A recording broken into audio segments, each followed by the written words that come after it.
if you do not understand white supremacy, what it is, and how it works, everything else that you do understand will confuse you. In all of these 9 areas of activity, economics, education, entertainment, labor, law, politics, religion, sex, and war. Anywhere on the planet, minute by minute, day by day, all of the time, all of the time, all of the time. Good morning and welcome to the Counter Racist Code Show. Today's program is 11/21/2023. The CRCS, Counter Racist Code Show with Mr. Neely Fuller Jr. And I am your co-host, Mr. Bobby. We do thank you right off the bat for tuning in. And hopefully we will have a great show, not just a good show, a great show. And hopefully we can pick up at some point where we left off last week. I was in discussions this week about last week's show, and we need to get some clarity in there, particularly if Tyreek, I believe from Youngstown, or the Yo calls in, we can pick up where he left off, where that seemed to be where some clarification needs to be done. So we'll see about that. Anyway, for those of you who have called in, you know there's a protocol we go through, and if you would like to have Mr. Fuller address your question or concerns, or you have a brief comment, just call this number, which is 516-453-9921.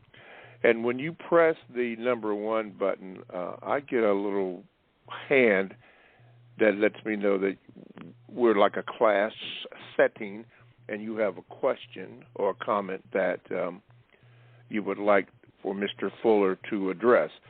And please, ma'am, please, sir, that when you do ask those questions, if you have any background noise or if you want to hear yourself on the radio, please make sure that you turn the radio down so that we don't get that feedback, because it does interfere with the broadcast. So do not do that. So that number again, you call 516-453-9921.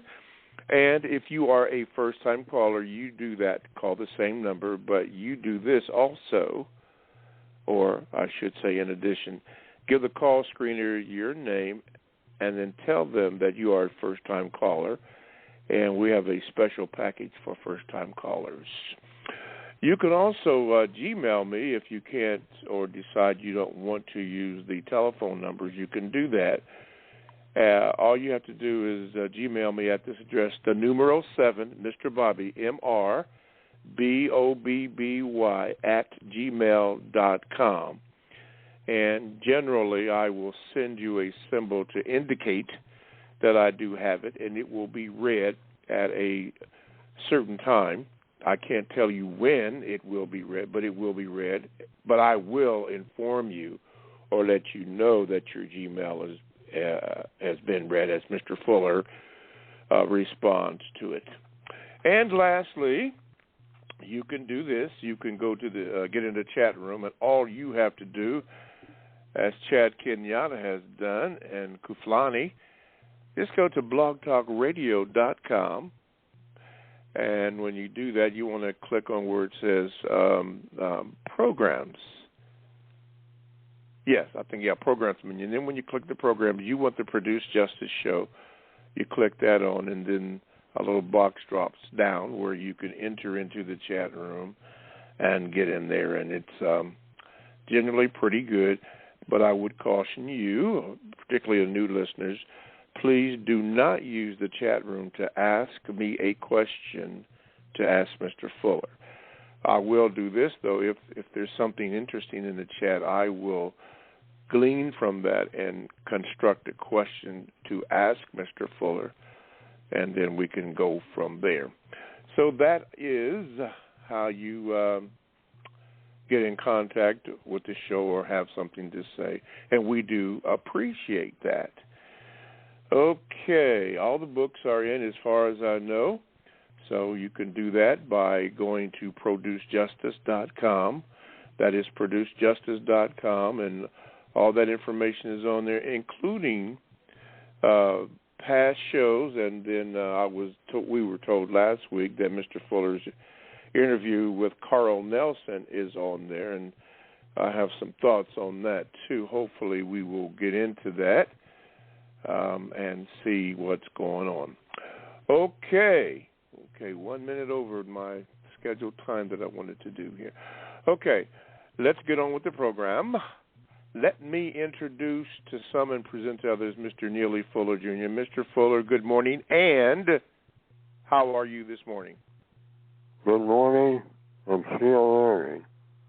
Okay, it's time for thoughts and expressions on the mind of Neely Fuller, Jr. Mr. Fuller, what would you have on your mind this morning that you would like to briefly discuss with us before today's programming commences? I'd like to pick up where we left off last week. Good. But I don't remember what we discussed. We were discussing what we were having a conversation about. Exactly. But I hope that you remember, or that one of the callers remember, because that's what I want to start with. Yes, I'm so happy to hear you say that. I do remember the brother from Youngstown, Tariq, called in, and he was describing a situation that he had run into, and he followed the counter-racist compensatory code method of asking questions, but he didn't. But the question that he asked the young lady was never discussed, or she gave a response, and then you went on and said what you said. And what I was going to do, because I did ask him last week to make sure that he calls in and we would pick up where he left off, because at the end there were so many calls and so many people had different things to say about that. But he hasn't called in yet, so we can't really do that, because I'd like to have him on so we can get a direct quote or the situation as it presented itself. So when he calls in, or if he calls in, we'll pick that up. But I would like to do this, since you mentioned this. I did listen to your interview with on the Carl Nelson show, and one of the things that was asked in the beginning, a caller called in and asked you to address a question about the affinity that blacks have for Donald Trump.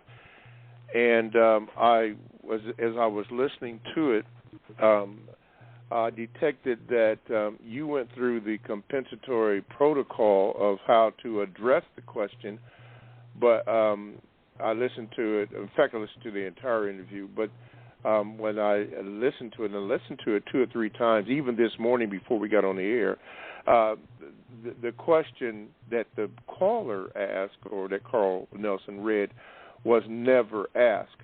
And I bring that up because you had mentioned to me and over the air that if you get off a subject or topic, because you said that you have a tendency sometime to go in a different direction to remind you, and I didn't really want to do that. Yeah, and I did not want to be disrespectful to you, or make it seem that way. So I very cautiously, approached that. But you did not really address that particular question. But now you did address the compensatory codified way of the things that are in place to what to do, and you mentioned about words. And words were very important in how the racist people use words and so forth, but the question was never answered. So my question to you starting off is, when you do that, why is it so important that you stay focused on what a person says?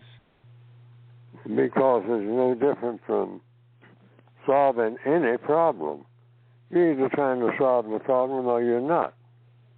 And so if you're trying to change a tire on a car, that's what you're doing. You're either trying to do that or bake a cake. So if you set out to change a tire on a car, that's not the same as baking a cake. So you correct what you're doing, that's all. It has nothing to do with the person itself. It has to do with what you started out to do. And it has nothing to do with respect or anything else. Either you're doing it or you're not. And that's what codification is really all about. It's about problem solving. Neely Fuller. And it doesn't make any difference whether the person who is solving the problem is in the back of the room or sitting on the front seat or calling in while he's driving a bus. That's it. What are you trying to do? It's not about Neely Fuller or anything else. What are you trying to get done? Well, as the cliche saying in some branches of the military in World War II, get it done. That's it. Mm-hmm. Just get it done. Get it done. Get it done. Nothing else. Not whose personality what and who went and did this last week and all like that. What are you talking about? We're talking about trying to bake a cake. Well, go back there and bake the cake, please. People are ready to eat. And so if you start talking about how to thread a needle, no, that's not what you started out to do. Correct. Bake a cake. I mean, and hopefully the cake is healthy.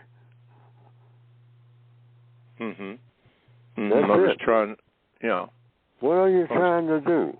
It's not a beauty contest.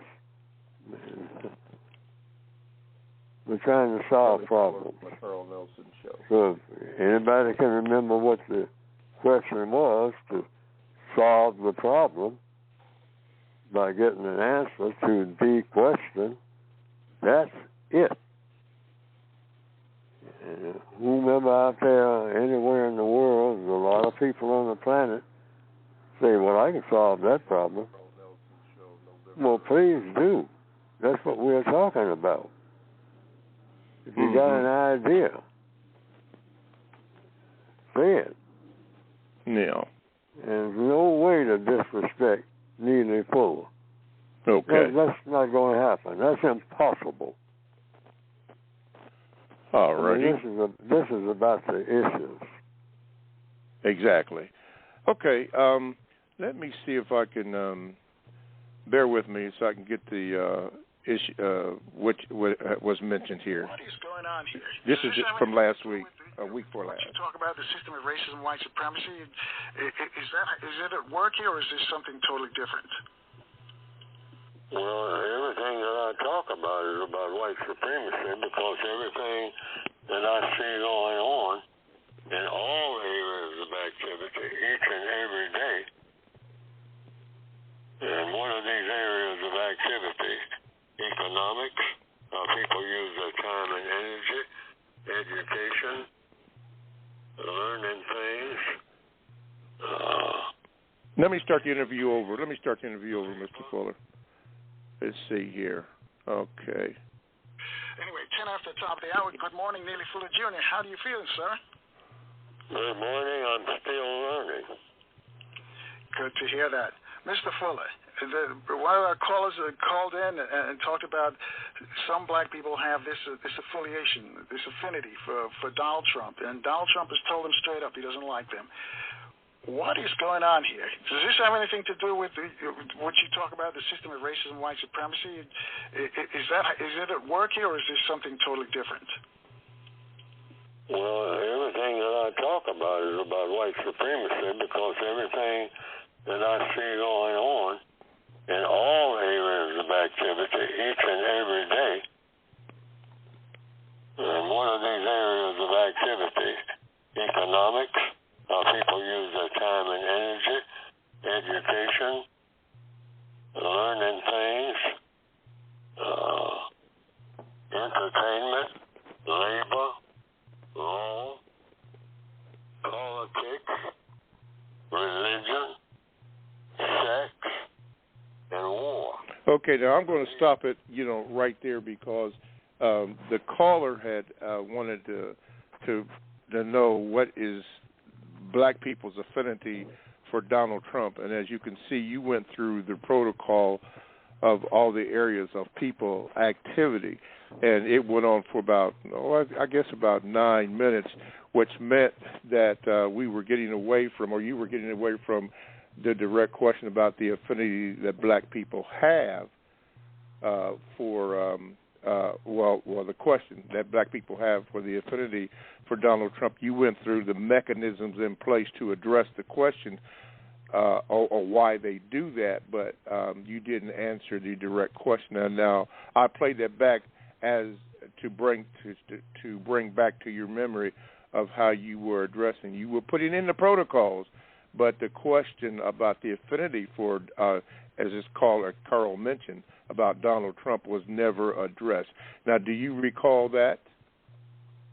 Yes, I do. Okay. And now, when I'm hearing it, because I never listened to myself.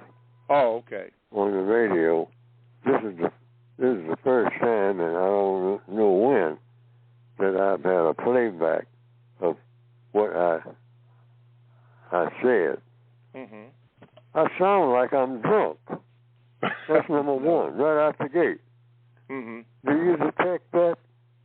No, sir, I didn't detect that. I sound awful, and I hope I don't sound that way today, but I probably do, because I sound the way that I sound. And see, that's what I mean by this is business. It's not personal. I mean, even the people who call in say, Mr. Fuller or whatever you want to call me, you sound like you're drunk. You're not answering my question. Say that. Say that. Mm-hmm. This is not a fashion show. This is not an Academy Award where you walk up and you get mad about something and you square off. Or like the Congress people, I saw that a couple of weeks ago, or maybe last week. A couple of people on Capitol Hill got up and squared off and started talking about let's fight. Yeah, I saw that, yeah. Yeah, I think a lot of people, millions of people all over the world say, this is how you're going to conduct business? Like this is, you're in the 4th grade on the playground? This is how the world is going to be run? Mm-hmm. These are people who are making major decisions. See, so I want everybody to know on this program, this is about business. It's about not about personalities. Yes. And don't insult me and all this. I mean, get business done. Yeah. Either get it done or not. Get it done. Okay. Now, we was asked about Donald Trump. And somewhere in the exchange now, because as I get older, I'm getting feeble-minded. That's obvious. Okay. Say that. I mean, understand that. And say, well, that doesn't excuse you, Fuller. You're taking up my time. Now, either you can answer the question or get somebody who can. That's how it's done. Get it done. This is 2023. We've been talking about this issue for thousands of years, it seems like. We've got to solve this problem. This is not a beauty contest. It's not about being cute. Mm-hmm. It's not about anybody's feelings. Ever. Yeah. Unless it is about somebody's feelings, and we square that off too. So the question seems to have been something about Donald Trump, which I hadn't, I lose it real quick on that. But but the question is, you might have to even play it again now, because I lose track. Yeah, well, that word was affinity, which, according to the counter-racist code, and asking, questions with the protocol that you have beautifully laid out, then the question I had was, well, wait a minute, what does the word affinity mean? And then I broke it down like that and found out. But anyway, that is what happened there, and some people were saying that that particular point was never addressed. They understood the protocol because you say that every week and what to do. So I think people are some people are beginning to do that by asking questions, because you also said that to solve any problems you have to, there's questions and answers. So I think that's getting over real well. But anyway, that was one of the things that was pointed out. And again, I don't like to point out if you are in this way or another way, because it sounds like I'm getting on you, although you just said it's not personal, it's business. So I do understand that, but I personally don't like doing that. But anyway, we're going to move on to a call from Cleo. Cleo, get ready down in Houston. Get ready for you. Let me get this cursor over there. Okay, Cleo. Wait a minute. There you are, Cleo. Good morning. Cleo? Okay. Got you in here. Come on.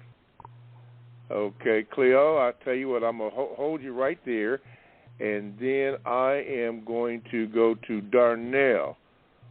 Okay, wait a minute, Darnell. Okay, Darnell, you are on with Mr. Fuller. Good morning. Good morning, Mr. Bobby. Good morning, Mr. Fuller. Yes, sir. Mr. Fuller, my question for you today is, according to the code, what is racial shadowboxing? Racial shadowboxing is like it's described in the textbook. Just a slang term if a person wants to call it that. But basically all it means is the white supremacists are very skilled at taking a black person, groom that black person by telling that black person what the white supremacists want to be told to black people. But if a white person says it, it probably won't work. So what that white person will do, that white supremacist will do, is take a black person and say, I'm going to get you to say this and say that and say the other, and transfer what the white person would ordinarily say, transfer that over to having a black person say it. And then when the black person gets out there and says it, the white person, the white supremacist person, can say, well, I didn't say that. That black guy said it. So you talk to him about that. So then black people get mad because they're mad about what was said. I'm giving an illustration now. Mm-hmm. And jump all over the black person. And that's shadowboxing, racial shadowboxing. Mm-hmm. Okay. In other words, they're acting according to what the white supremacists wanted to happen. And so the code says you don't do that. So what do? You don't get angry at what a black person says about anything. They don't run nothing. Just keep that in mind. No matter how many titles they got. In the system of white supremacy, the white supremacists run everything. Keep that in mind. So it doesn't make any difference whether the black person is called president or vice president or senator or king of the world. In the system of white supremacy, a black person is not in charge of anything. Not even a canoe ride down the river. unless the white supremacists okay it, which means if the white supremacist has got to okay it, it means the black person is not in charge. So you're getting mad. See, that's almost like a sport. Yes. Just wait for the black person to speak, and then everybody jumps on the black person. Well, you got to keep in mind, according to the code, and this is either true or false, what is anything that any black person that's breathing in charge of that a white supremacist cannot overrule instantly? Mm-hmm. Which, if I can be overruled, I'm the one who is the ruler. That's pure logic. But black people find it convenient. We almost wait on the black person to speak and then jump all over them. Mm-hmm. When it's that white person in the system of white supremacy standing in the back of the room, the code says you make a request. Sir, would you come down to the front of the room and answer the questions that we have? And he says, oh, no, I'm not in charge. I mean, you all continue on. I mean, continue on what? We're not in charge of nothing. Yes. Or as you pick out any white person standing in the back of the room. Mm-hmm. Would you come forward, take the mic? Yes. Yeah. Because ain't nothing else happening here. Right. You did state that. Yeah. Down here, all Neely, Fuller, and everybody else. Hey, have the white person come down and do the speaking. Mm-hmm. Yes. That's gospel in the system of white supremacy. Yes. You did state that when you were in New York. You said that, I guess a couple of fellas, white fellas, had something to say, and you had invited them down to say whatever they said. And I think they came down and said something to you and ran out. Was that what it was? No, I'm saying in any situation. Right. The white person in the system of white supremacy most likely have the answers to all of your questions. That's why white supremacy exists. Black people want to know something. Well, I gotta go around with all my tribal members and pass the hat, and then get one of those ties and put it around my neck. If I can get a shirt, and all the tribe feel that I'm so proud of and I'm the leader of, gathers around me while I go off on that steamship, I get on that airplane, and go and do what? Try to learn how to run this tribe, my tribe that I'm in charge of, in this village, black people all over the world. And we got a contract now where the people in my village are going to be the workers for these white people that'll come and dig all the iron ore from under our feet in this village. And I want to be dressed my best in the clothes that they wear. So give me that tie, show me how to put it on. Now somebody might think that I'm just making fun or joking or something like that, or insulting black people. I am telling the truth, or I'm lying. Yes, sir. You can. Yeah, I can back you up on that because of that is exactly what's happening in parts of Africa where the nation of China is doing just exactly what you described. So there is proof out there. All right, Darnell, thank you for your question. Let's see if I can get Cleo in here. Cleo, we're going to try it again. Thank you again, Darnell. Cleo, let's see here. Are you on there, Cleo? Good morning. Can you hear me? Yeah, there we go. Yeah, we couldn't hear you at first, but go ahead, sir. All right, happy whole days to everyone. Long live NFJ and forever live Logic. My sincere appreciation to Mr. Bobby, Robert, Sharon, and Moon Pie, the entire CRCS crew for your ongoing work with Mr. Fuller in this very important life work.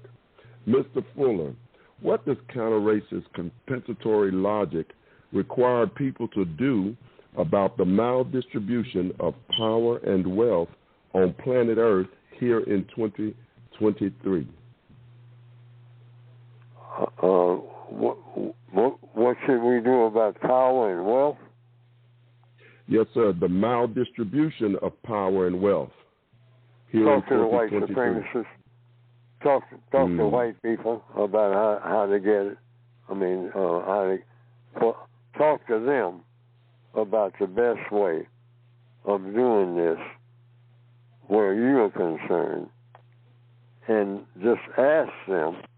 The code says, ask for what should be given, accept what is granted, and compensate for the difference. Those three things, that's in the textbook. When you're talking to white people, ask for what should be given, and never use that word demand. We demand this. When you demand something, that means if the person doesn't give it to you, like in The Godfather, the movie, you're not going to ask twice. Well, demanding means just that. You'll ask once. But black people are not in position to do anything except ask. We're not in position to demand anything under the system of white supremacy. Yes, Always ask, and ask politely. Why? Yes, sir. Because if you make a demand, it means the white supremacists say, oh, you're telling me that if I don't do it, I'm in trouble from you with your ignorant self. I taught you everything that you ever knew that's worth knowing. So, but you say you're going to demand something, I'm not going to give you anything. Now what? Now what? See if you can do a dance with that. Such a wonderful dancer. Prove it. Okay. All righty. I hope I'm making the point. That's it. Ask for what should be given. This is in the textbook. When you're talking to white people, ask, beg. Yeah, begging means asking more than once. Anytime you ask more than once, you're begging. That's on an everyday level or sitting around a big conference table at the United Nations. If you ask more than once, you are begging. But that's okay, because you're not in position to do anything else if you're black on this planet but beg. All righty. That's all your right, position. Cleo. Okay. Cleo, thank you again, for calling in. We're way over, so we're going to take a quick break here. Thank you again, Cleo. All righty. You are listening to the Counter Racist Code Show with Mr. Neely Fuller, Jr., and we would love for you to become a part of this program. And you can do that by calling this number, which is 516-453-9921. And when you get that number, if you have a question or a comment, which Mr. Fuller refers to as VGQ, please press the number 1 button, as this person did in the 917 prefix, but I don't have your name up on the screen, so please give your name so that I can give you an introduction. If you are a first-time caller, again, do the same thing, but make sure that you tell whoever is in there, Robert, Moon Pie, Sharon, your name, so that I could get it, and that you are a first-time caller, and we got something set up for you. You can also Gmail me, and that is at the numero 7, Mr. Bobby, MRBOBBY @gmail.com. I will get it, and at a certain point in time, I will read it. I will let you know so that you can hear yourself again, and we can go on from there. And lastly, you may join the chat room by going to going to blogtalkradio.com. You want to click on programs. When you get that menu, then the show menu will come up, and you want to make sure that you get the Produce Justice show. That is Produce Justice. Make sure that you get that, and then we'll go for it. Thank you, Toussaint. The Produce Justice show, and then you can we can go on from that point. Okay, all the books are in, so we can do that. Let me do this Gmail while we're here, and then we'll go on down. This next person, there go, okay, Delbert, got you, see you in here. Okay, this Gmail here is this.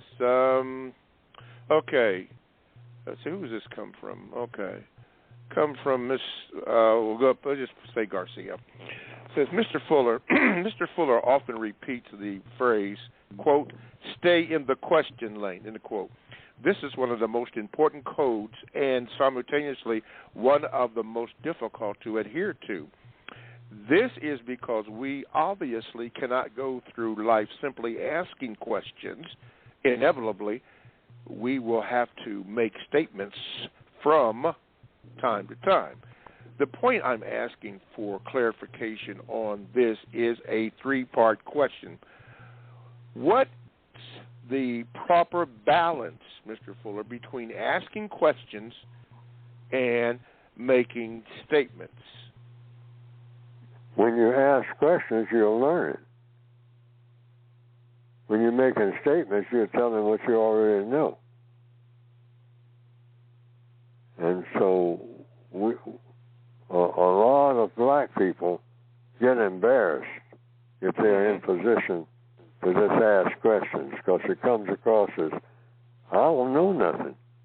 So I'm asking all these questions at the meeting, and everybody begins to look at me. He doesn't know anything, or she doesn't know anything. She's just asking these questions. When you ask questions and people give you the answers, you're learning. That ain't wasted time. Ever. Okay. If you get the answers to the questions that you are asking, you are learning. The first thing that is obvious, if you're being logical, when you go to school, you are announcing to the world, I am ignorant. Just by going. You got these books and whatnot that you got from somewhere, and you're going into a place where there are more books. That's what's in there, school. And there are people in the school who are going to tell you what they have learned that's in those books. That's what school is. Universities are. You go to work in a bakery shop and you don't know anything about baking, so the shop owner will say, now I'm going to teach you about baking, because you don't know.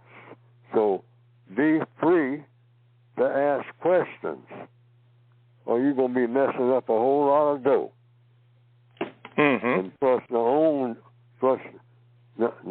the dough that we use to make cakes and pies and all that, you can be messing up the dough that we make after we make the dough.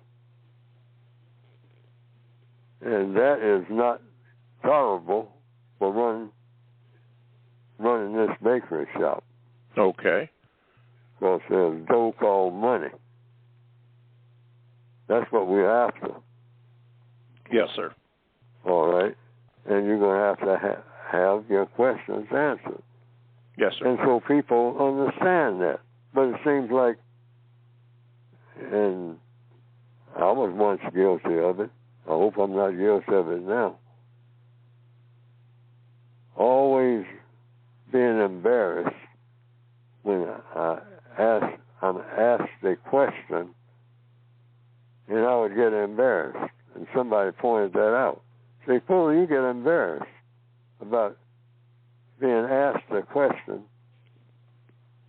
and you don't know the answer. So the person who corrected me back in the 1950s said, Fuller, never be embarrassed about what you don't know. Be embarrassed about not trying like hell to find out. Yeah. I never forgot that. Yes, sir. Okay, the B part of that question, there is a C, but I'm not going to get to the C. But the B part of that question that you answered the A part, about what's the proper balance between asking questions and making statements in the general constructive behavior of everyday life, which you answered.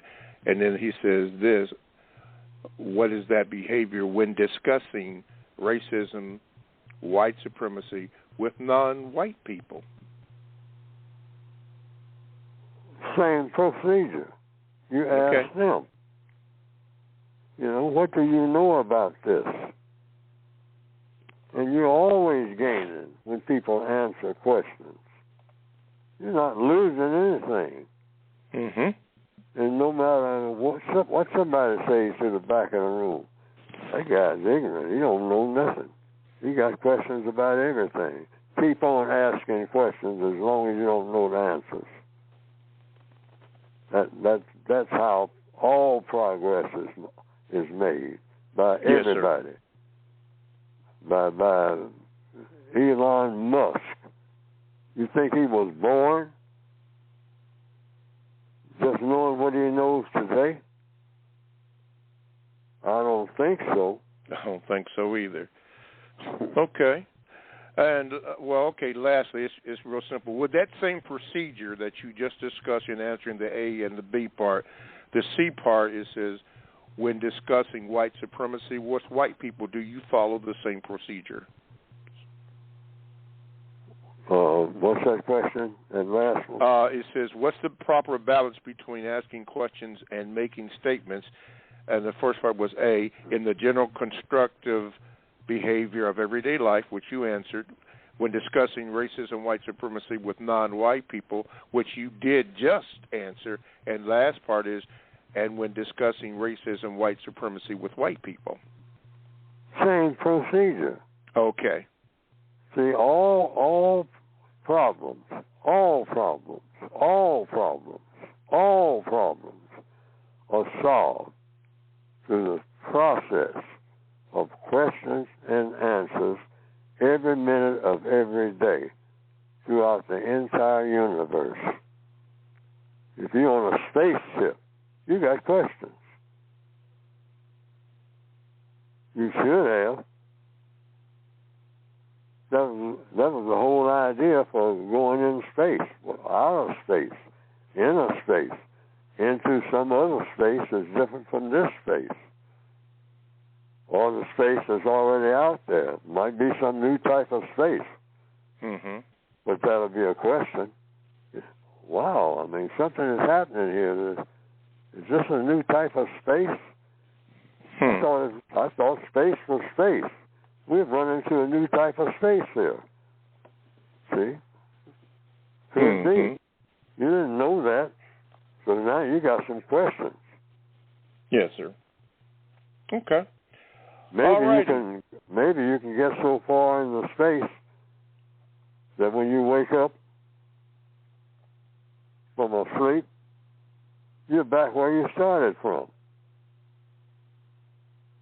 Just by magic, because that's the way the space is arranged. Mm-hmm. I thought that we had lost contact with Earth. And here I am in my bed. But we didn't make no trip back. But you did make a trip back, because you went into another type of space where you wound up right there where you started from, in bed, before you took off. Sure did. It could be. That could happen. But you didn't know it until you knew it. Okay. All righty. You learned it. Okay. Let's go to Texas. Delbert, get ready. Let's see if I can get this over here. Delbert, wait a minute. There we go. Okay, Delbert, you're on with Mr. Fuller. What's your question? Good morning, Mr. Bobby. Good morning, Mr. Fuller. Yes, sir. I have two questions. First, Mr. Bobby, Mr. Fuller, have you ever heard of a book called The Delectable Negro? It's about consumption of black people in America, what's called America. Mm-hmm. I haven't. Mr. Fuller? Never heard of it. Book? Never heard of it. Okay. There's thousands of books I never heard of. Okay. What's your second but it's question, called I have a question about predatorial behavior, and Hillary Clinton once referred to black males as super predators, but it seems like the system of white supremacy is like an apex predator, the top of the super predators, because we're being consumed like food in all areas of activity. We're being dominated. We're being controlled. We're being acted like there's a predator that's feeding on us. Of course. Yes. Any kind of mistreatment.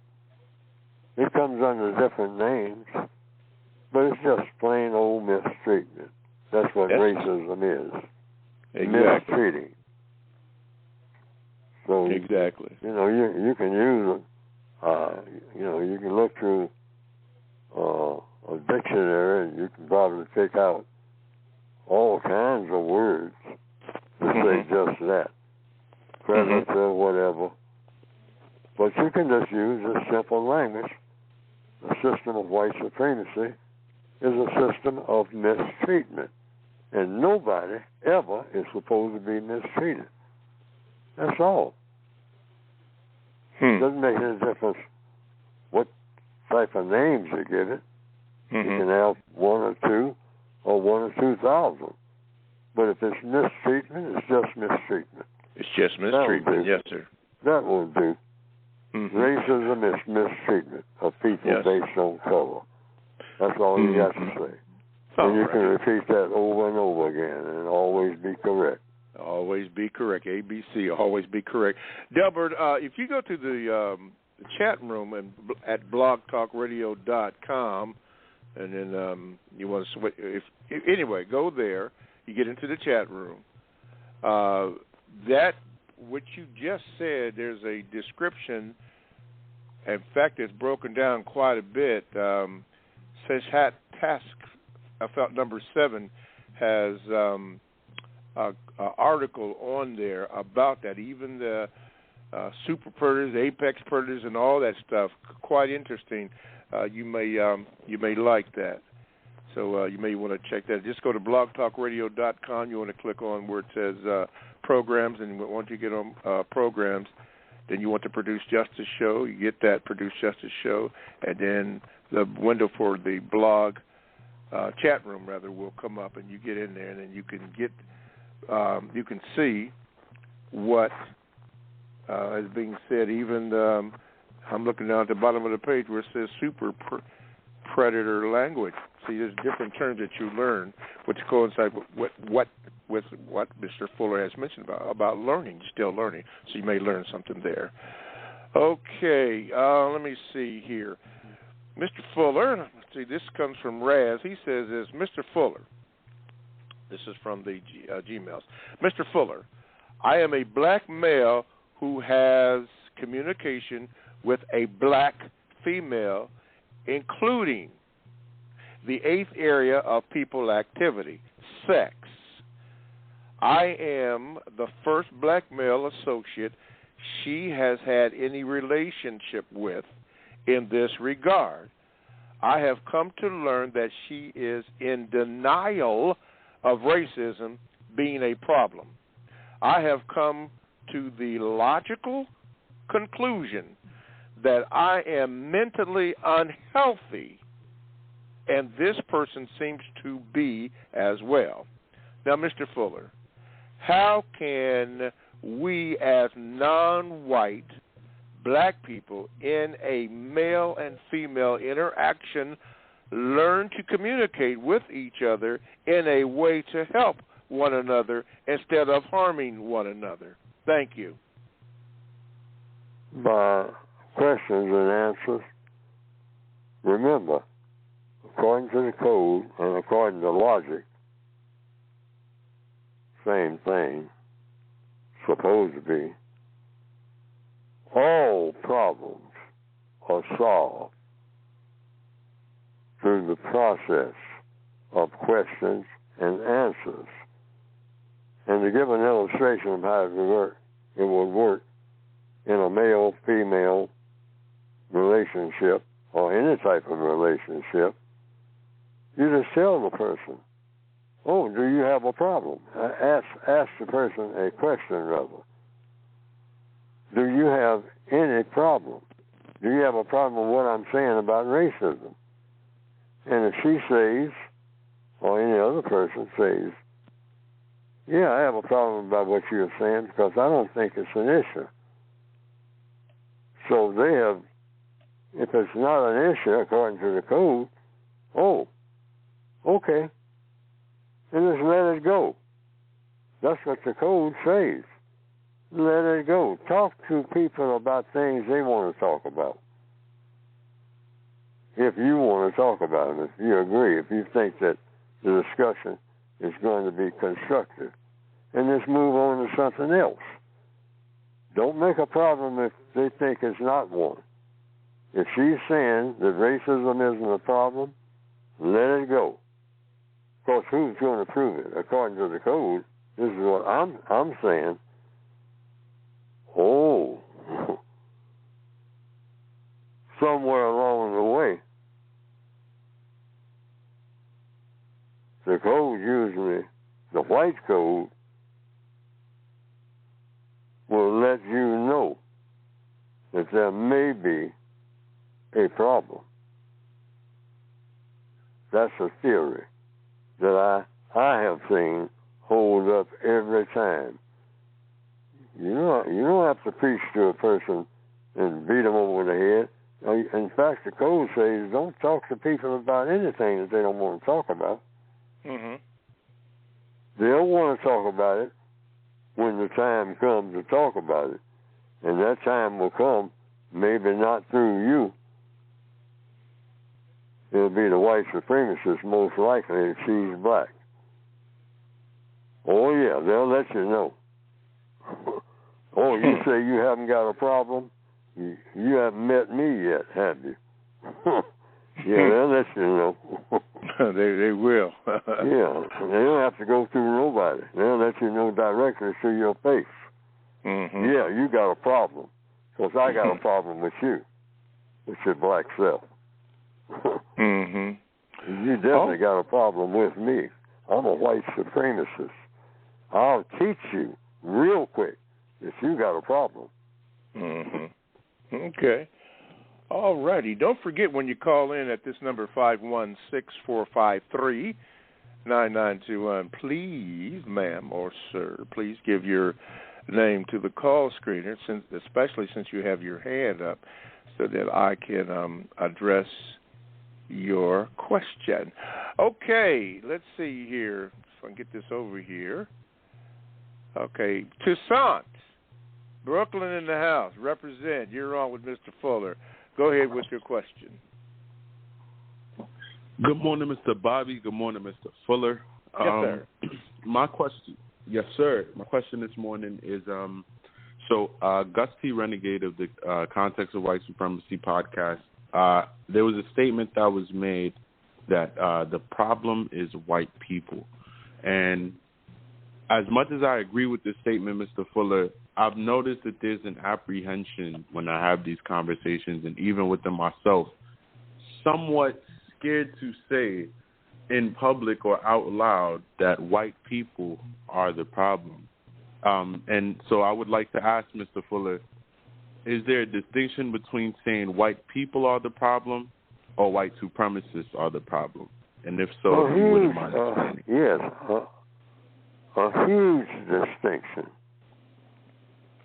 Classifications. Starting with the classifications. White people, non-white people, and white supremacists.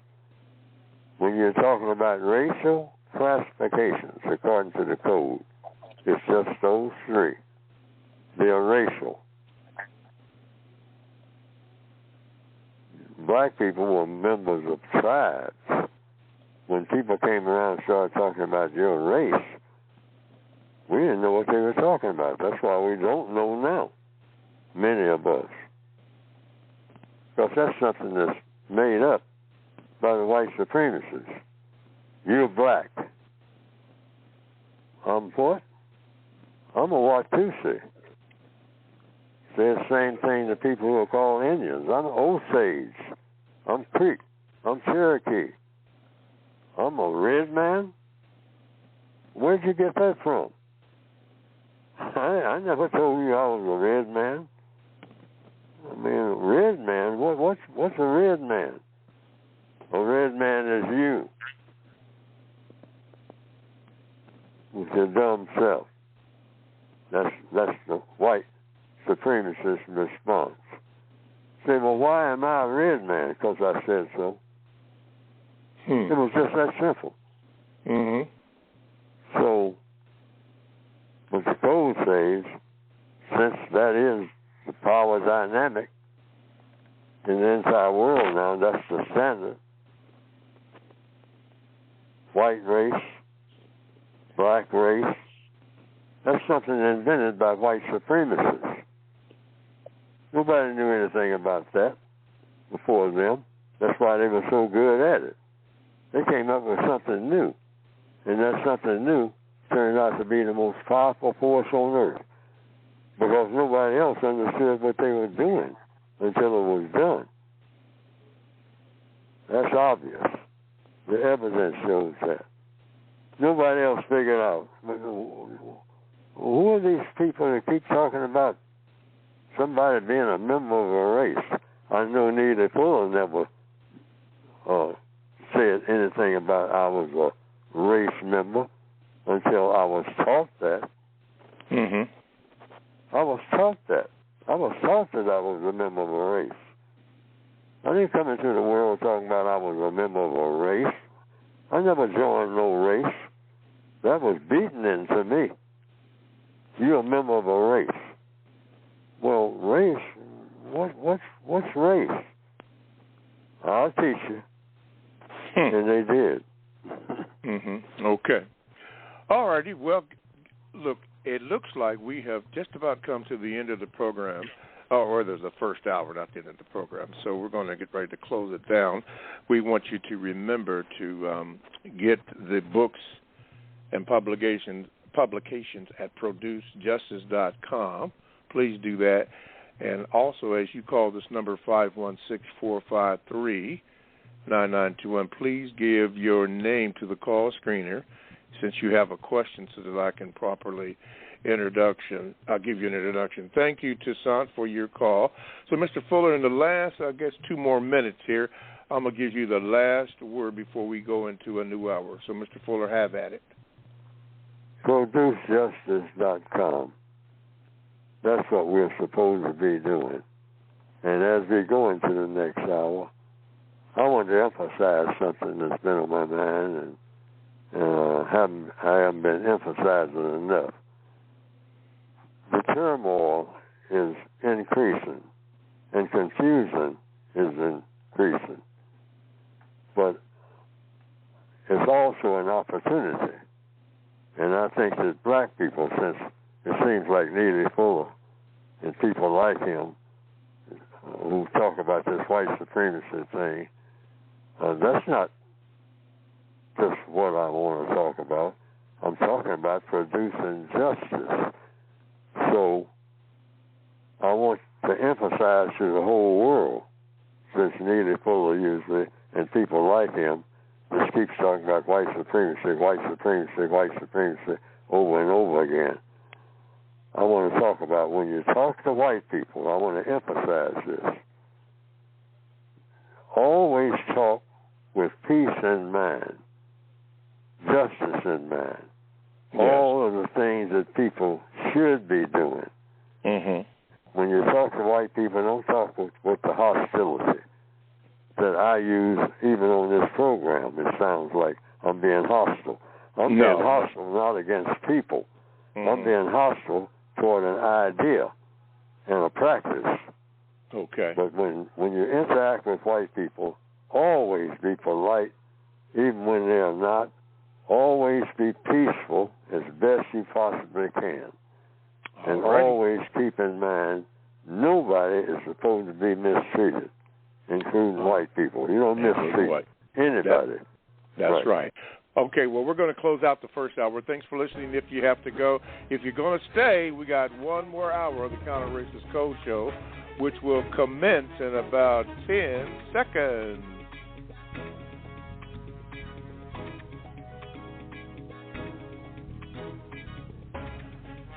All righty, welcome back to the second hour of the Counter-Racist Code Show with Mr. Neely Fuller. I am your co-host, Mr. Bobby. Contact numbers, here it is, 516-453-9921. If you have a question or a brief comment, and please, ma'am, please, sir, I'll emphasize it in capital letters, make it brief, please, so that Mr. Fuller can answer your request. Thank you.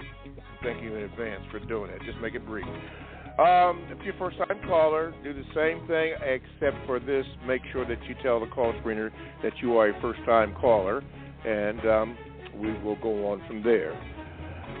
If you also want to not speak on the phone, but want me to read your question, just Gmail me at the numero 7, Mr. Bobby, MRBOBBY @gmail.com. I will get it, give you a symbol that I have received it, and at some point in time it will be read. And lastly, you can join the chat room. Go to blogtalkradio.com. You want to make sure that you click on the programs menu, and once you click that on, you want to go to shows, and this show you wanted, this bad boy right here, that Produced Justice Show, you click on that.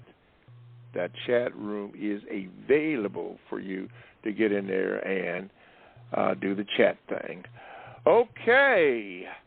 All righty. We're going to continue on with the show. We didn't get to thoughts and expressions today because we had a question or a couple of questions from last week's show. And even Mr. Fuller wanted to pick up where we left off from last week's show. And the man that called in from last week's show is on the line, and I'm going to get him in there so that we can commence with that discussion. And his name is Tariq. He's from the Yo. Now, anybody in this country that don't know what that means, if you are from Ohio, that means Youngstown. You don't want to mess around in Youngstown. I'm just going to tell you that offhand. But anyway, Tariq, you're from Youngstown. You are on.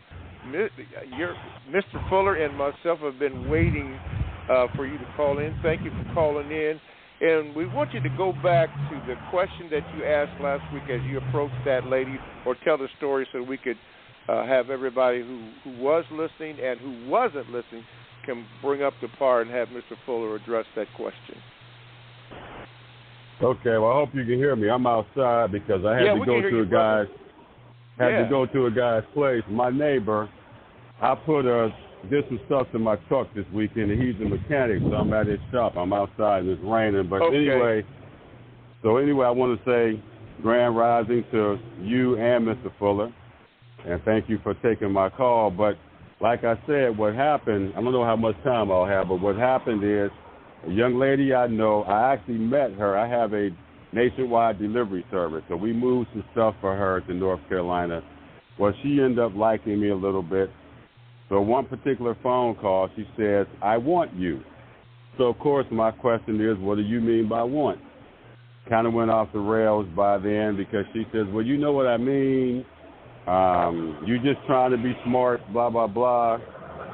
So, and then I almost said, well, what do you mean by trying to be smart? But she never answered the question of what the want situation was. So Mr. Fuller thought that I had made a statement and that threw her off, but I didn't. The only thing I said to her was, well, what do you mean by want? My definition of want may be different from yours. So what do you mean? And she kind of got upset, and that's where we kind of ended. Well, we didn't end it there, but there's other questions, but that was pretty much it. And Mr. Fuller thought but I thought that I had did the right thing, Mr. Fuller. You said ask questions, and I did that. Okay. I asked one particular question. I didn't move on. I started to, but I didn't. But she never did say what her want was. So I didn't want to assume anything, and I didn't want her to think I was really being sarcastic, and I left it at that. But she really doesn't talk to me anymore now, I think, because of that. So that's how it went. All right. We'll have Mr. Fuller address that situation. Okay, Mr. Fuller. Okay. According to the code, it's just 4 questions there. What do you want me to do? I mean, if that's it, what do you want me to do? She wants you to do something. So, apparently, from what I'm hearing, she wanted, if I interpret it correctly, she wanted you to do something, but then she said, you know already the answer to that question. I told you I want you, and you know the answer to the question. What do you want me to do? What do you mean by that? Something she wanted you to do. I don't know if you need the other gasket for the new one. Go ahead, Mr. Fuller. Mm-hmm. So you can say, okay, well, what do you want me to do with what you're telling me now? That I already know the answer to that question. And you can just ask that. And do you want me, or do you want to talk about something else? What do you want me to do? It's always something that when people interact with you, it's something that they want you to do. That's why they're interacting with you. Mm-hmm. So you just keep on asking questions. Well, you can even ask her,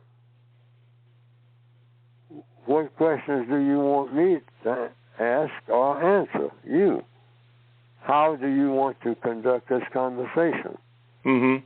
Do you want to continue the conversation at another level? So tell me, what level do you want me to continue the conversation?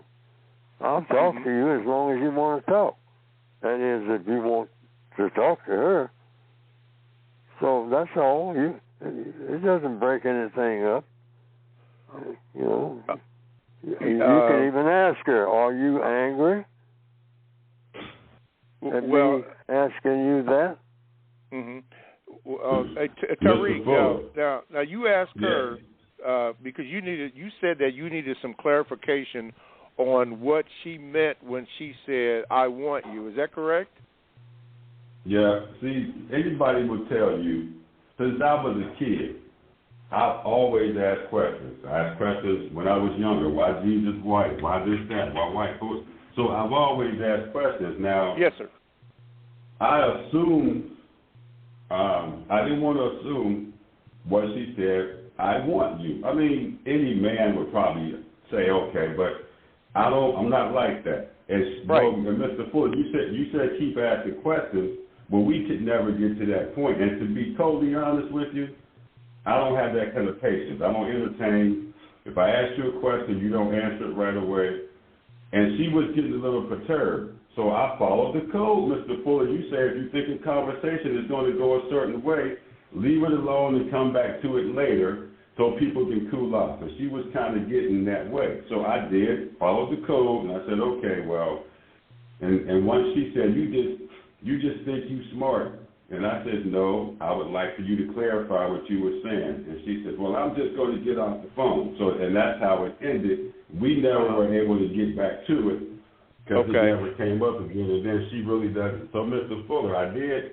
When I saw it was getting kind of confrontational, I just left it, like you said, come back to it later, because I don't like that kind of back and forth. I'm a guy that I say what I mean what I say, and I leave it at that. So she never did come back to that question. I was never able to get back to her with that. So I never knew what her answer would have been Mr. Fuller. So what do you do then? Do you just close the chapter on that, Mr. Fuller? Now let's say she calls me again, Mr. Fuller, and asks me the same question. Should I just not answer? Should I just not entertain what she's asking me, or go into that same process all over again? Let Mr. Fuller answer that one. Go ahead, Mr. Fuller. Okay. The first question you should ask yourself, do you want to get back to her and talk further? That's the only question now. Right now. I mean, do you want, you think about everything that's going on, now do you want to talk to her? Well, no. If she was to call me now, like I'm not a rude person, so if she was to call me and say, hi, I haven't talked to you in a while, I'm just calling to see how you're doing, I always, ever since I've been listening to you now for quite a while, I use the term I'm still learning. But I would never bring up the fact that what we talked about beforehand. Now, if it goes into another situation, I'll just kindly get off the phone. But if she was to call and say, hi, I haven't spoke to you in a while, I'm just calling to see how you're doing and how your family is doing, I'll leave it at that. Okay. Let me jump in here. Go ahead, Mr. Fuller. Yes. See, there's still a question. The question now is, she's made up her mind up to a point, I guess, that the conversation maybe needs to continue. You don't know whether that. Well, you just go by what she said. But it comes down to, when you think about everything that was said, you have to ask yourself this question and answer yourself. Do you want to continue to have dialogue or conversation with her? That's the only question now. Okay.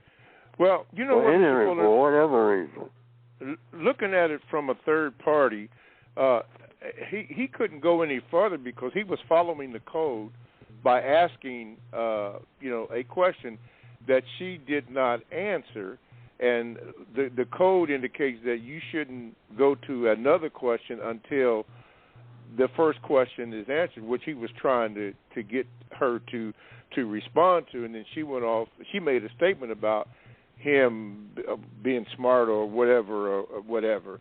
That's what baffled me. He really couldn't get to the. I'm not necessarily taking his side, but he couldn't really ask any other question because she refused to answer that question before any dialogue to continue. So he concluded that he didn't want to argue again, following the code. He didn't want to argue, so it just dissipated. Is that correct? That's why I'm saying what I'm saying. The question with him now is, does he? Yeah, see, he's not asking her a question. Right. He's asking him. The procedure is he asked himself this question. Okay. Do I want to talk to her since I don't, for whatever reason, I don't think that I should break off having a conversation with her. Okay. I want to talk to her. That's the question. Do I want to talk to her? And if you want to talk to her, you call her up and talk to her about whatever you want to talk about.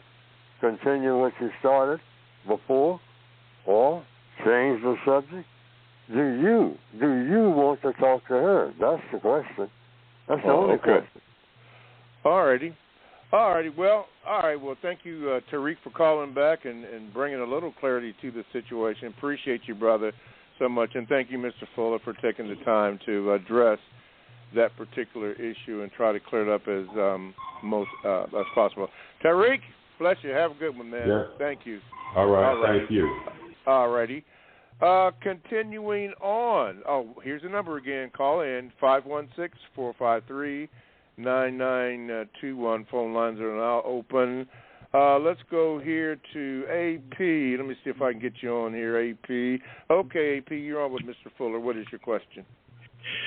Hello, Mr. Fuller and Mr. Bobby. Yes, Can you hear me? Yes, sir. Okay, this is one question that I want to ask as a follow-up of last week's show, which you spoke about the Middle East. And I'd like to clarify after I get your answer on it, please. What shall it profit a man to gain the whole world and lose his own soul? And I'll explain after I hear your answer as to why I asked that question. Oh, I think that's a Bible saying. So it came out of the King James Version. So that's all I can say about it. You know, what does it mean to people who have written it and are doing research on it about who did write that? Because the code says whomever is making the statement. Excuse me, there's some background noise in there that's interfering with the program. I don't know what that is, but could you have that cease so that we can hear both of you? All right, go ahead. Yes. Yes. Whomever is making a statement is the person who should explain it. And so there are plenty of people, mostly, I think, preachers. I've heard of people who have the title of Christian minister just chomping at the bit, who will tell you what that means according to what they have learned. Okay, Mr. Fuller. Yes, sir. Mr. Fuller, the reason why I asked that is the question is not really addressed to you. The question is really kind of addressed to the perpetrators of the actions or the crime. Like, for example, what is it that look at all the bombing that's going on in the Middle East and in Ukraine, and look what it leaves in its wake with what Mr. Putin has done to Ukraine and what Israel and who Hamas is in conflict with right now in the Middle East, and what we see Mr. Trump doing here in the so-called United States of America, in what has gone on with the wars in Ukraine and the Middle East. They've left rubble, they've left death, despair in its wake, and you're not going to have justice without peace. And we talk about wanting justice, but we never really try to obtain peace. So there's a lot of questions, you know, in page 171 in your book, the four wants, you know, and you spoke on it again today with the question. I was also present at last week's show, so I remember this. And who, what, when, where, why also comes down to the bottom line as what are the constructive results in what Putin is doing, what Israel is doing in the fight in the Middle East, with what Mr. Trump is doing. It's not producing a constructive result. And that's what I want to make a VGQ comment about, and wondering why we are going to continue to have this problem if we don't produce peace. And you've already said in recorded history, we've never been able to obtain peace. So there has to be a constructive dialogue. That's my VGQ and my question. All righty. Well, thank you, AP. Mr. Fuller, you want to address that? Well, no, I just listened to the victim's guaranteed qualification, and he's laid out his views on it. Yes. But I didn't hear a question. Okay, no, he said it was a VGQ, but he brought in historical facts as to what is being portrayed on the TV screens and news media and outlets and so forth. Okay. All right. Thank you, AP, for your. Is there a question? Not really. He wanted to address certain situations. So you did all right. Well, all right. Thank you, AP. Thank you very much. Let's see here. 516-453-9921 is the number that you call. Let me see. Who is this? Okay, here's a question from Mr. Miller. It says this, Mr. Fuller, over the years, following you and listening to this show, I've heard you speak very sparingly about your immediate family. I have heard you mention a, quote, married situation, end quote, and 3 children. With all the respect to your privacy, I would like to ask you if you have encountered any problems with your children, parenthesize, or other close family, into parentheses, accepting the code and its principles. Now, I ask this question because I have learned of some of the most frontline and vocal persons in the fight for justice, children embracing and aligning with white people and rejecting the reality of the struggle. While President Obama may have beat the drum that supports the code, I find it interesting that the first so-called black president, that is married to a black woman, and he parenthesized that, has 2 children dating white men. Is there any hope, Mr. Fuller? Yes. Otherwise, I wouldn't be on this program. Yes. And I expected that. If you're talking about a black person being president, I expected that before any black person thought about being president. We're talking about the system of white supremacy. Everything about it is predictable particularly at this point. And with me, it was predictable back in the 1940s and 50s. Mm-hmm. I just stepped back and took a look. I said, if all that comes to pass, it's all being engineered by the white supremacists. As long as they're in business, they're in business. Correct. And whatever they do is going to give strength to the system of white supremacy. You better believe that. And to not understand that is to not understand white supremacy. And how many people understand white supremacy? I know I don't. I'm still learning. I say that all the time. If I understood everything I need to know about white supremacy, there would be no white supremacy. That's how you prove you know enough. Any black person saying, oh yeah, I know all about white supremacy. Well, I always say to that, in a codified manner, is that a problem? Say, yes, it's a problem, but I know the solution. Well, how can you know the solution and I got the problem? It doesn't add up. So you know that you got the solution to a problem when the problem is solved. Mm-hmm. Not when you're standing on the sideline like Neely Fuller talking about it being solved.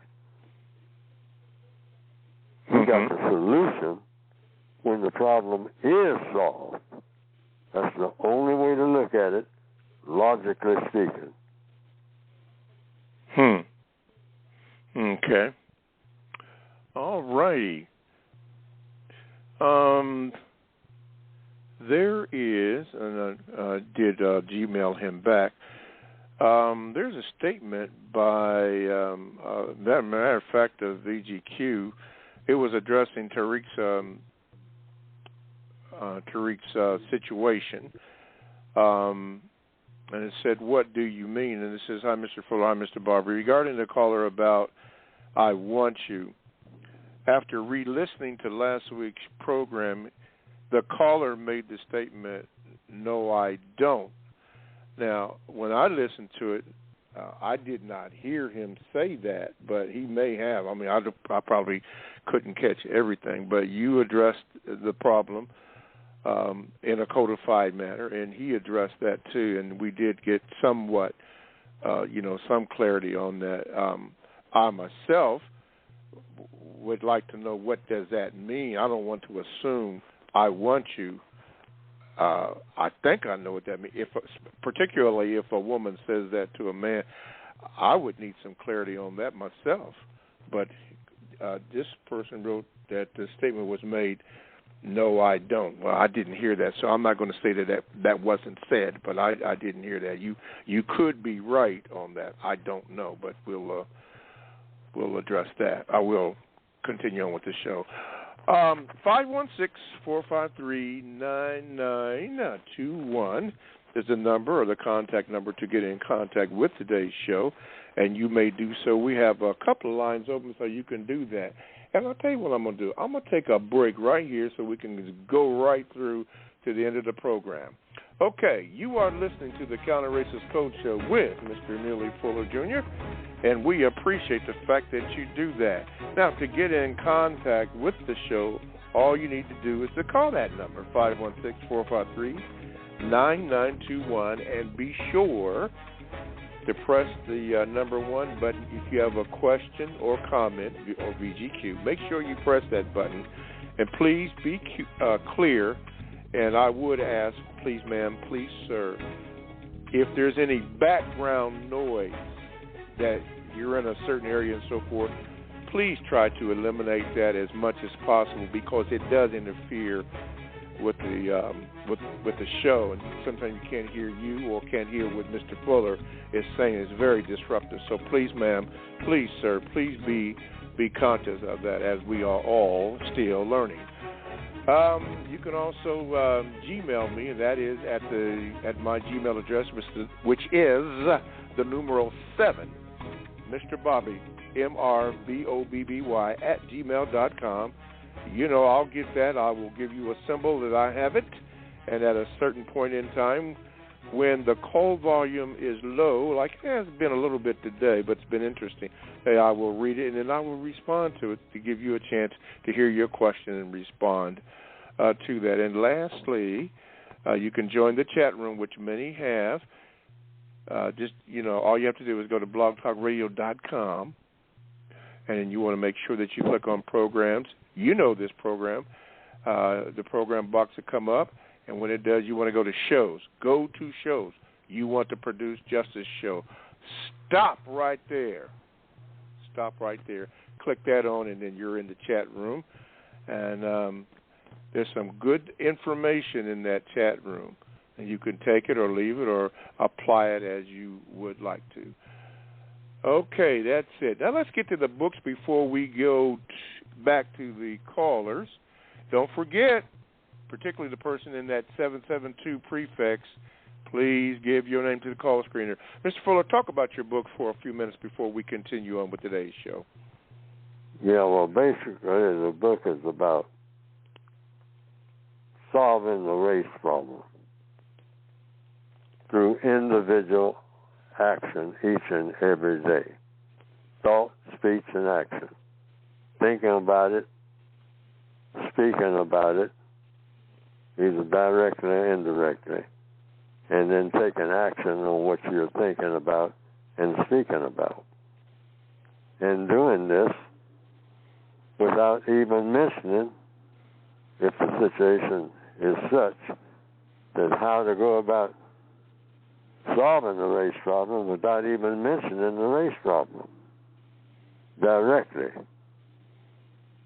and telling you how to do that. A person might say, I don't want to talk about race. Well, what do you want to talk about? And then talk about what the person wants to talk about. That's a part of having a code. We need a code. That's the assumption. That's the one thing. Now, what is a code? Talking about a subject and acting on the subject in such a way that if the subject that you're talking about and acting on is a problem. And the so-called race problem presumably is a problem. And the book is about what and how an individual victim of racism can go about as an individual person solving the race problem. Well, has the race problem ever been solved? No. So it's all unplowed ground, you might say. But it's supposed to, the book, it's called the compensatory code. That word compensatory means making up for what's missing. Well, what's missing is what you're trying to achieve. You're not just trying to get rid of something called racism, even though that's a step toward getting where you need to be going, but you're trying to eliminate racism so it can be replaced with something better. And since racism is a form of mistreatment, you're trying to eliminate that form of mistreatment. Because if you don't eliminate that form of mistreatment, all other forms of mistreatment will remain active. Mm-hmm. That's the most powerful form. The assumption is, unless somebody shows that you get rid of other forms of mistreatment, and then in the bunch you can get rid of racism. Okay. But the assumption is that racism is one of the foundations of mistreatment in the world in 2023. It's what's holding up the show, you might say. Mm-hmm. And the textbook is supposed to help an individual person on a daily basis do what they can, not just to get rid of racism, even though that's the focus, but to replace it for the first time in the history of the world with a thing called justice, which means guaranteeing that no person is mistreated and guaranteeing that the person that needs help the most always gets the most constructive help. Mm-hmm. That's the goal. That's the goal. Okay. All right. And we can get this book by going to producejustice.com. Producejustice.com. Okay. Going back to Mr. Miller's question, because I don't think I heard the answer, but he was mentioning about, he said he's heard you speak sparingly about your immediate family, and he said, I've heard you mention a married situation and then 3 children, and he said, with all due respect to your privacy, I would like to ask you if you have encountered any problems with your children or other close family members accepting the code and its principles. No. Okay. All right, just to be sure, make sure that... No, but the reason why is it hasn't been discussed as such. Like, I don't talk about the code to people. I talk any people, family members. I'm not... Neely Fuller is not in the conversion business the way it's usually thought of. I'm not preaching or dictating anything. I'm just talking about solving problems. Okay. And when people start talking about problems, I try to examine the root of the problem. Otherwise, it'll keep growing and taking its effect. Mm-hmm. And that's it. That's the codified procedure. That's what the book advocates that I've written. I say never talk about racism to someone who doesn't want to talk about it. If they want to talk about it, then talk about it. Okay. To be clear, you haven't had a discussion with your children about your book or the principles of what you are doing. Is that correct? Am I to understand it that way? Well, yes, I just talk, yes, like I do anybody else. I don't you're right. Like I talked to a white person about it. Okay. I'm not going to talk to a white person about racism if the white person says, I'd appreciate it. Okay. I'd appreciate it if you didn't talk to me about things like that. Okay. I think and I then my understand. question is, well, what do you want to talk about, sir? What do you want? What do you want? Everybody should know what everybody wants. Okay. That eliminates conflict. That's the theory. Everybody should talk to everybody about what they want. And you can talk to them about what you want and why and how to go about resolving the problem of getting what you want. Okay. Alrighty. That's it. In a nutshell. Talk to people about what they want. Not just about what you want. Talk about what they want. People are always willing to talk about what they want. Phone lines. Let's go to Chad in, it says Wichita.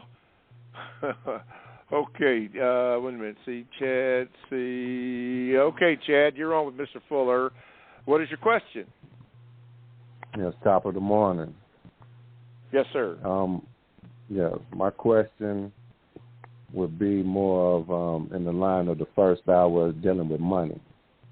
You know, I'm a Bible thumper, and it says money answers everything. So when dealing with white supremacists, as a victim of white supremacy, is it a vilified or a code or language, a codified language that we can use to incorporate into our day-to-day interactions with white supremacists on the job to file lawsuits such as racial discrimination, equal employment, wrongful death, etc., lawsuits like that? Okay, now what is your question again so that Mr. Fuller can understand it? Okay. Is it a way that we can use the codified language or come up with a codified language, just legal terms, that we can use in our day-to-day diligence on the job or interacting with white supremacists to come up with lawsuits, like just filing reports, strictly a language that's codified for filing lawsuits against white supremacists in order for us to gain a voice beyond politics, because we're getting nowhere in politics. We need money to have that space. Okay, Mr. Fuller? Okay, my fault. Yeah, Mr. Fuller? Talk about justice. Correct. Focus on that. That's the goal. You can go right to the goal and talk about anything that leads up to that. I mean, and all problems are solved through what? Questions and answers. Questions and answers, yes. So on the job, you just ask questions. And the four basic questions, page 171, 172, and the different questions around those four basics, what do I want to do? Why do I want to do it? How do I plan to do it?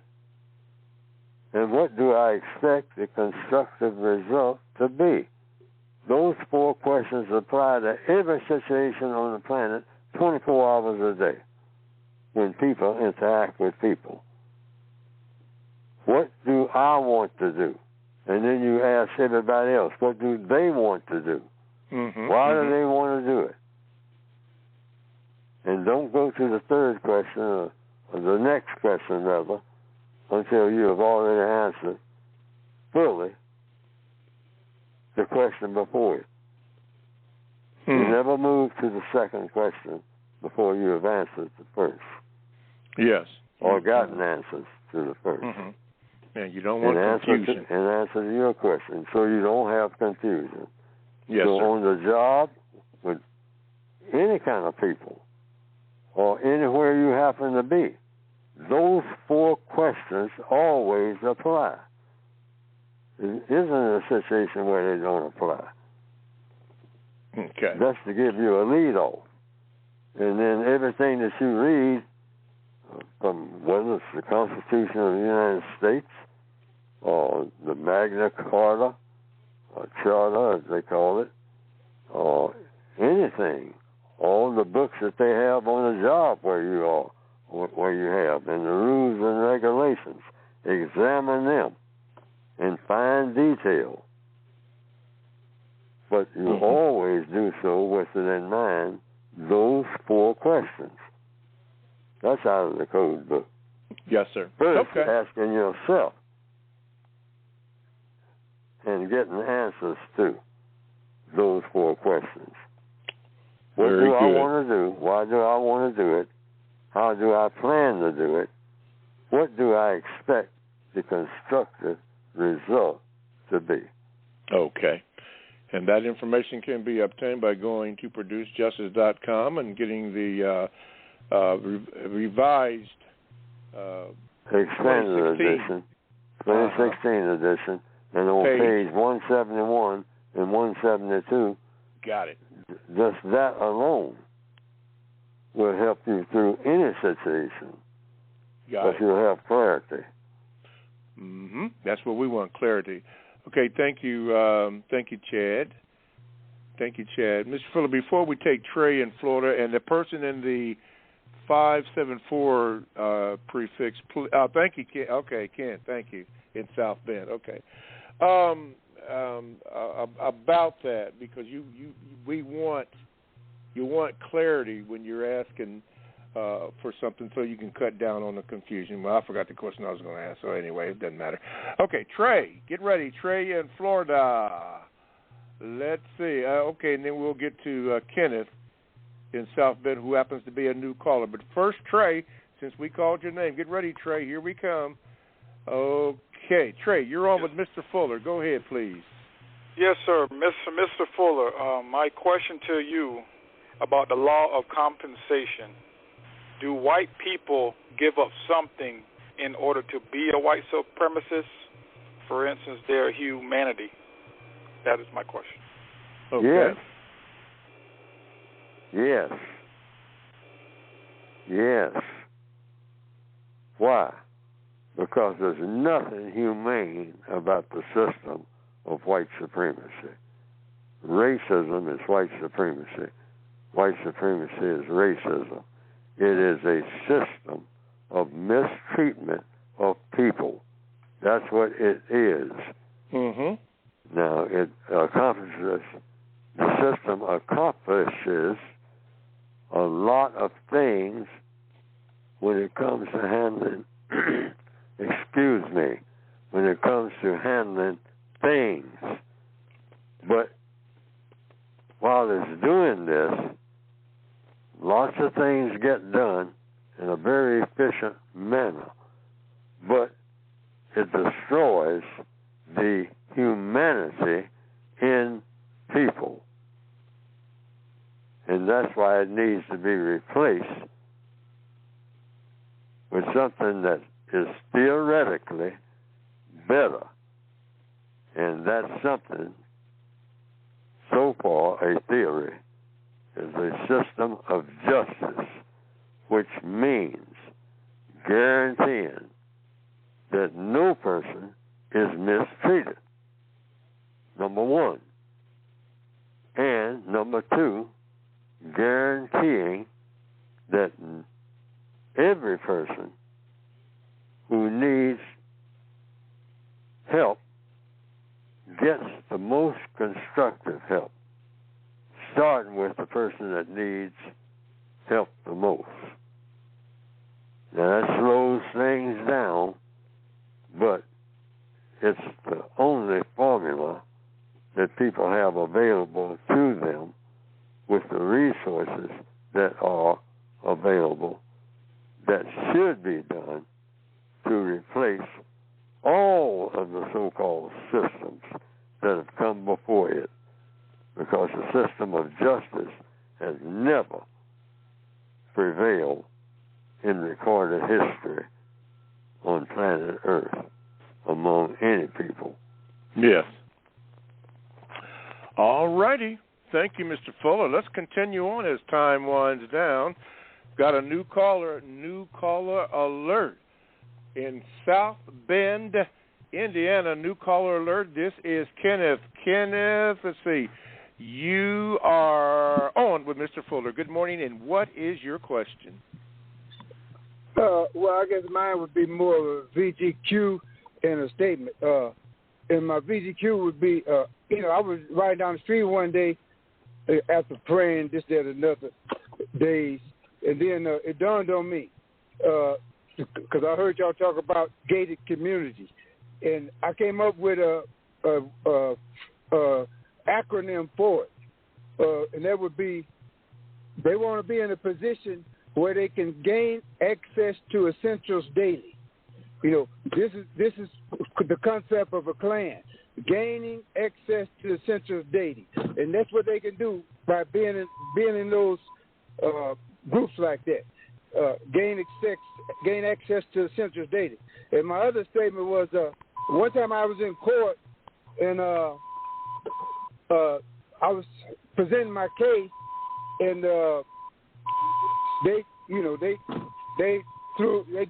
got rid of me, using some of their techniques. So I blurted out, which maybe I shouldn't have, but I blurted out, well, yeah, that's another blow for white supremacy.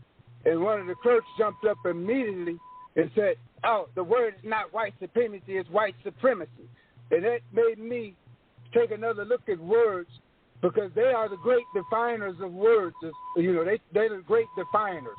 And I think, I could be wrong, but I think that that's element of white supremacy, that they would have the last say-so on how I pronounce a word. So I appreciate what y'all doing. Mr. Fuller has helped me a lot, and he's a breath of fresh air for the world as far as I'm concerned. And I appreciate what y'all doing. Thank you. All right, thank you. And hopefully the next time you can be in a situation where you don't have that background noise, because it really does interfere with the program. So please be conscious of that, of where you're calling from. You try to make it as nice as possible so everybody, all the callers and all the chatters and so forth, can hear what you have to say. It would be very important. Thank you, Kenneth from South Bend, Indiana, a new caller. Hey, don't be a stranger. Call back. Make it real good. Okay, we're going to go out to Colorado and Justice Radio. You're on. Let me see here. You are now on with Mr. Fuller. What is your question? Thanks. It's justiceradiostation.com. Thanks for the compensatory code to be used as foundation to become universal female, male. In this relative reality, temporary body, to remember I am created in the likeness of one power, eternal, complete, absolute truth, the source of all things. Mr. Fuller, everyone, can this, will this thinking help the individual be universal female, male? By remembering I am created in the likeness of one power, eternal, complete, absolute truth, the source of all things. All righty, Justice Radio. Can this thinking help, Mr. Fuller? Was there a question? Yes. Can this thinking, using the compensatory code as a foundation to become universal female, male, help to remember that I am created in the likeness of one power, and then we can become universal female, male? Can we? Yes, it says so in the textbook. That should be the goal.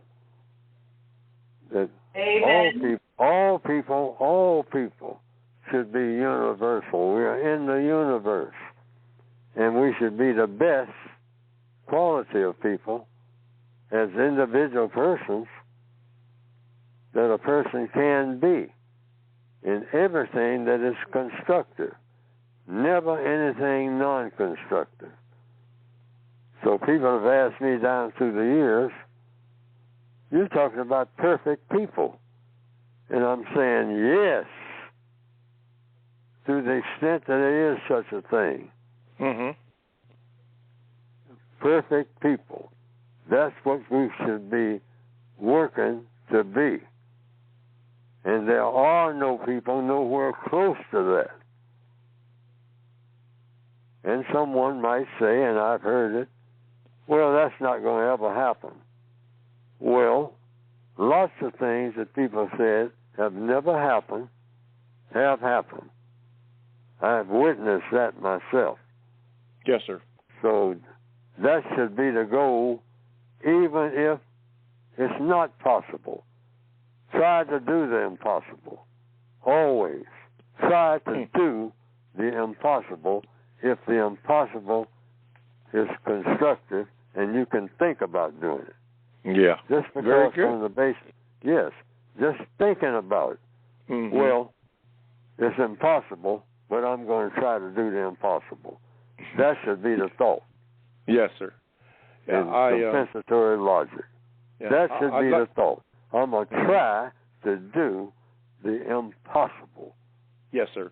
I know in a couple of programs, more than a few, I've heard you mention just that, and you used the example of the person that thought about looking at the moon and then thought about going through to the moon, and somebody told the person that that's impossible. And look what they allegedly have done. Not only gone to it, but landed on it, supposedly. But so I like that. Okay. And came back.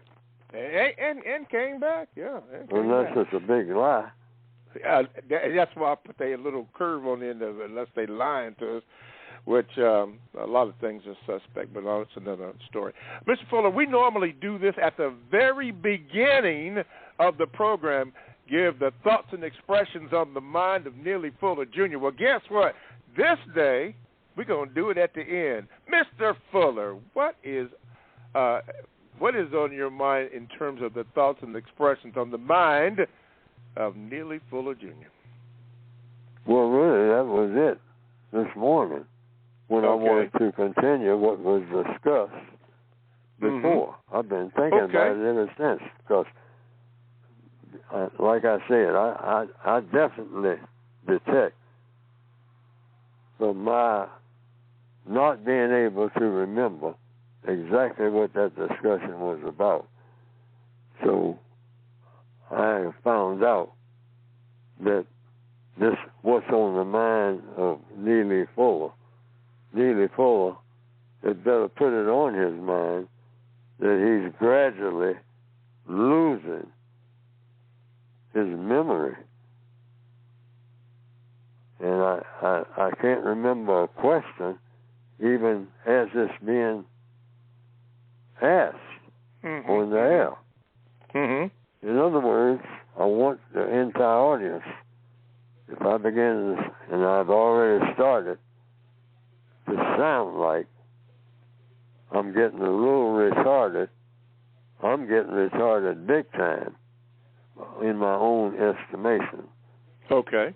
And so I hope that people can bear with me until they can no longer bear with me. And that's on my mind right now. Mm-hmm. And that is, am I beginning to sound like I'm losing what little mind I got left? Because I strongly suspect that I'm getting in that category. I've seen it happen to other people. I was going to ask you annoying. That. It's always annoying. And so I expect the people out there, when they detect that, to the extent that they do detect it, tell me. Yes, sir. Because I don't see myself. Mm-hmm. And it's not being disrespectful. Everybody loses their mind if they stay here long enough. If they haven't lost most of it already. I mean, that's true. You know, the code is about truth. Truth plus justice plus correctness means balance between people. Right. It means balance between people in all things. So don't shy away from the truth about anything. That's our salvation. I'm glad you said that, Mr. Fuller, because I was speaking with a person on the line that calls into the show regularly, and that was the one word that I instructed him to do, which I've still learned and still learning from you, is to tell the truth. Yeah. Tell the truth. Man, one of the worst crimes, if not the worst, in the world is not to face up to the truth. Ain't no such thing as an ugly truth. Truth is truth. Reveal it. That's the way to solve anything. Hiding the truth. My goodness, heaven forbid. Mm-hmm. Yeah, and one of the things I've observed in that, as I repeat that, is not only say it, but live it. Because anybody can say anything, but you got to live this thing for real. If you are for real, you got to live the truth, and sometimes it is painful, but a lot of times it's helpful to tell the truth. I remember this lady. It's helpful when it's painful. That's exactly what I'm saying. That's exactly what I'm saying. It's just tell the truth. Yeah, when a doctor comes in and says, "Well, I have a report," and according to what we have learned so far, you have about 2 weeks to live. Now, somebody's being told that. I know when the time comes for me to be told that, I want to be told that. Well, be told that. Don't hide that from me. If I got 2 weeks, I got to get busy. I do know that. Busy. Yeah, whatever I'm going to do, I got 2 weeks to do it. Yeah.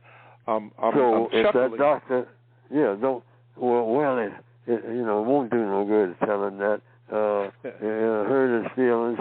He'll go into depression and all like that. Don't ever think that you're depressing me with the truth. Period. Speaking about that, do you remember the movie A Few Good Men when Colonel Jessup said to Lieutenant Caffey, "You can't handle the truth"? Do you find that in life that some people can't handle the truth? That's why that movie is on my movie list on my website, producejustice.com. A Few Good Men is on that website. It's because of scenes, that's not the only scene, that I call a learning experience. These are the only movies I have on that website. I have a list of movies where I recommend that people see these movies, because all of the movies that I chose are loaded with lessons if you look for the lessons. And that statement you just made, the role played by Jack Nicholson, yes, the sir. actor. Yes, sir. You can't handle the truth. And that is true in answer to your question. A lot of people wouldn't lie to me, tell me a lie.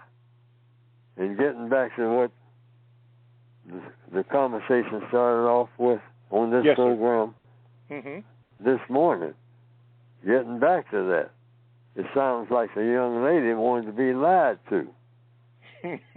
Yeah. That's what it sounds like to me. I agree with you. Oh, come on, you know what I mean. No, I don't know what you mean. Be straight up with me. I mean, you can approach it like that. I'm that type of guy. If you really want to get to know me, always, what's on your mind, tell me. Tell the truth. I can handle it. I can handle it. I want you. What do you mean I want you? That's another question. Yeah. I want you sexually. Woo! I want you sexually right now. But I'm not going to. Now, if she got reservations, she can say that. That's right. Well, we're going to have to leave it there.